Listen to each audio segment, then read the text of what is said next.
मला प्रत्येक वेळी इथून माहेरातून जाताना भयानक म्हणजे भयानक रडायला तर टेन्शन येतं मोठं तिकडे जायचं म्हटलं की, म्हणजे आपल्या माणसांना सोडून जायचं म्हटलं की खूप रडायला येतं. मग सगळे आपली माणसं सोडून, सगळ्या आपल्या आठवणी सोडून आपण तिकडे नांदायला जायचं. असं पुरुष लोक येतील का आपल्या आईवडिलांना सोडून? नमस्कार मंडळी, मी कोमल पाटील आपलं स्वागत करते आपल्या चॅनलच्या एका नव्या व्हिडिओमध्ये. तर आता 1 महिना झाले मी माझ्या माहेरी होते. दिवाळीसाठी म्हणून गावी आलेले आम्ही. हे गेलेत आता 8-10 दिवस झाले जाऊन. मुंबईला गेले ते मी आणि सानू आहे. तर आज तो दिवस आलेला आहे. सानू आणि मी जाणार आहे मुंबईला. तर हा दिवस येऊ नये असं वाटतं, पण काय करायचं, जावं लागणार आहे. हे गेलेत आता आधी, माझ्या आधी 8-10 दिवस झाले एकटेच आहेत तिकडे, स्वतःच करून खाता येत जेवण. मला आणि सानूला तर जायला लागणार आहे. तर तुम्हाला माहीतच असलं माहेरवाशिनींना कसं होतं, जाताना माहेराहून पाय निघतच नाही, जायलाच होत नाही. कशाला उगवला असं वाटतंय हा दिवस. तर आता मला तसं होतंय, माझं पॅकिंग वगैरे सगळंच करायचं राहिलंय. तर आता बघूया, थोडं मम्मी करेल, थोडं मी करेल. पॅकिंगसुद्धा करायला माझं मन होत नाही आहे. तर मम्मी आवरावर करते, मला द्यायसाठी भेट करते ती. चला जाऊन बघूया. इकडे मम्मी बसली आहे मला भेट करून द्यायसाठी. तिखट शंकरपाळे करते, तर तिची तयारी चालू आहे. किती किलोचं पीठ मळायचं आहे? 1 किलोचं. आणि इकडं साहित्य सगळं अस्ताव्यस्त पडलंय. बॅगा वगैरे भरायच्या आहेत. काय काय घ्यायचं ते एकत्र ठेवलंय. आणि हे सुद्धा शेतातनं कढीपत्ता घेऊन आले मम्मी माझ्यासाठी मुंबईला घेऊन जायला. आणि हे डहाळ्या घेऊन आले, उद्या गुरुवार आहे त्याच्यासाठी लागणार आहेत म्हणून घेऊन आले. तिकडं मला जाऊन शोधायला नको म्हणून आणून ठेवलं. ते थोडंसं तांदूळ आहे घरचं. आणि इकडं शेंगा पण काढून ठेवल्यात मला घेऊन जायसाठी.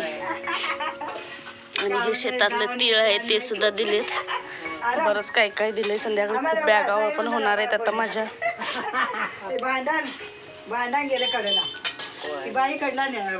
आणि इकडे सगळं माझं साहित्य पडलंय. सानूचं माझं पॅकिंग करायचं आहे, अजून बाकी आहे. खूप आवरावर करायची बाकी आहे अजून.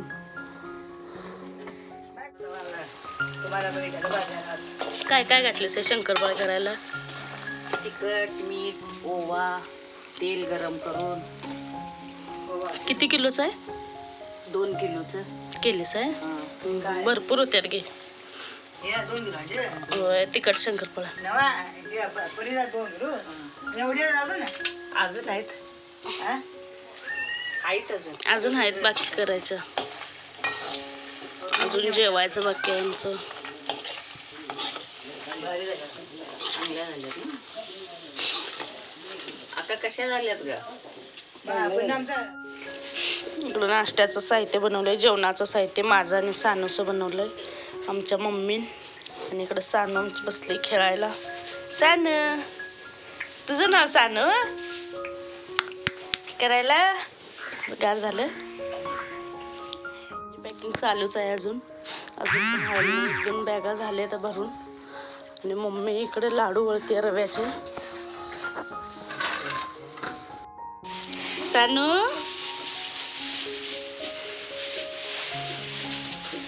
एवढे झालेत आता की नुसती मम्मी आमची भेटच तयार करायला लागली. माझी पॅकिंग वगैरे करायचं काय नाही, हिला भेट करून द्यायची गडबडीत आहे. आणि ही माझी लेक लाडू खाती नकटूबाई. आवडला खायला? सानू, तुझी कपडे तुझं तू भरायची, मी येणार नाही. मम्मी बॅग भर लवकर. सानू, झाली काय तुझी बॅग भरून? एवढं सगळं आहे अजून भरायचं आहे. सानू,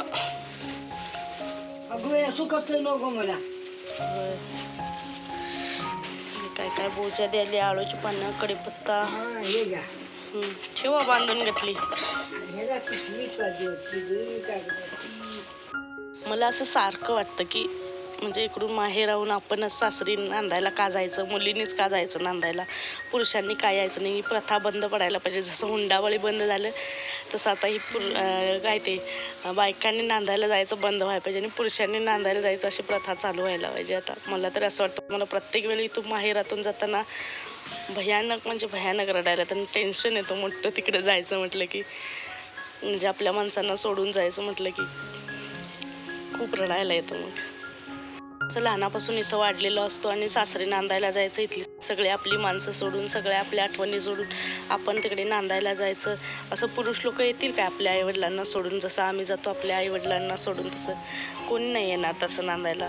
म्हणून मग मला वाटतं की खरंच अशी प्रथा बंद पडायला पाहिजे, मुलींनी नांदायला जायची. आपल्यालाच माहीत असते की आपण कसं आपल्या काळजावर दगड ठेवून तिकडे जातो, आपल्या माणसांना सोडून, आईवडिलांनी सोडून कसं लांब राहायला लागतं आपल्याला. आता तिकडे गेल्यावर मला सतत इकडच्या आठवणींना, इकडल्या माणसांच्या आठवणींना, इथं मस्तपैकी फिरलेलं बसलेलं सतत आठवत राहणार, मैत्रिणींसोबत बोलत राहिलेलं सारखं आठवणार. आता तिकडे आठवण येत राहणार मला, तिकडे रोळायला मला थोडे दिवस जाणारच. असं वाटतं मलाच इतका त्रास होतो यांना सोडून जाताना, माझ्या सानूला किती त्रास होईल, माझी सानू जाईल त्यावेळी मला किती त्रास होईल. त्यावेळी मला असं वाटते की ही प्रथा खरंच मुलींनी नांदायला जायची प्रथा बंद व्हायला पाहिजे, माझी सानू मोठी होईपर्यंत तरी. तर संध्याकाळची वेळ झालेली आहे, तर निघलो आहे आम्ही आता घरातून. व्हिडिओ काही करता आला नाही, मम्मी मी रडण्याचा आमचा कार्यक्रम चालू होता त्याच्यामुळे काही व्हिडिओ करता आला नाही. तर आता जातो आहे आम्ही हरळीतून बसणार आहे गाडीला मी. पप्पा सोडून गेले आम्हाला हरळी स्टँडवर, अजून बॅगा आणायच्या आहेत म्हणून पप्पा गेले आणायला. मम्मी पण येईल सोबत सोडायसाठी. ह्या घेऊन आले 2 बॅगा मी, आता अजून 2 आहेत. गाडीचा टायमिंग 6:30 आहे, आम्ही येऊन पोचलोय तरी 6, 6:15 झाले.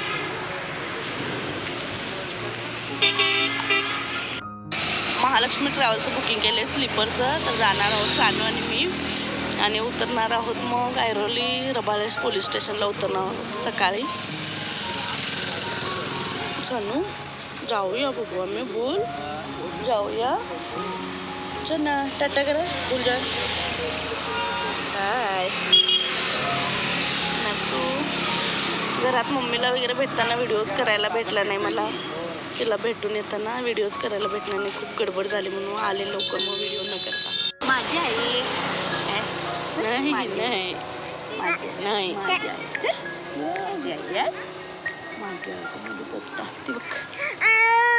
माझी आहे. हा तुझी आई. हा आपण उद्या तुला ना अगो बाई दादाच्या गावाला जाणार बोलत. तर बस भेटलेली आहे आम्हाला आता. सानू आणि मी बसलोय.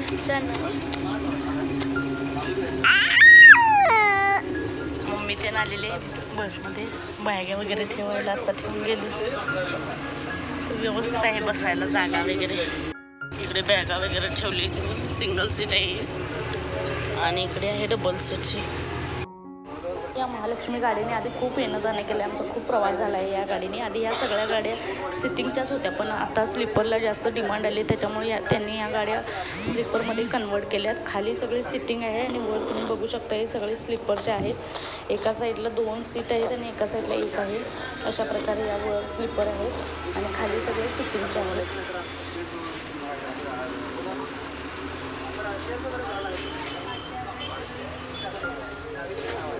ट्रॅव्हल्स सकाळी लवकरच आली जरा, आणि मग मी रबाळे पोलीस स्टेशनवरून डायरेक्ट रिक्षा केली आणि आले.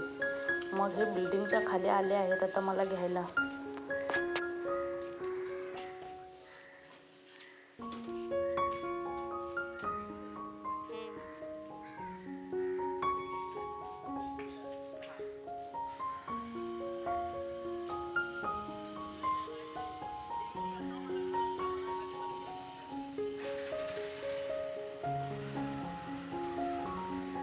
फायनली घरी मुंबईला आले आहे आणि आता घरी जाऊन थोडी आवराआवर पण करावी लागेल. आणि आपण आता भेटूयात पुढच्या व्हिडिओमध्ये.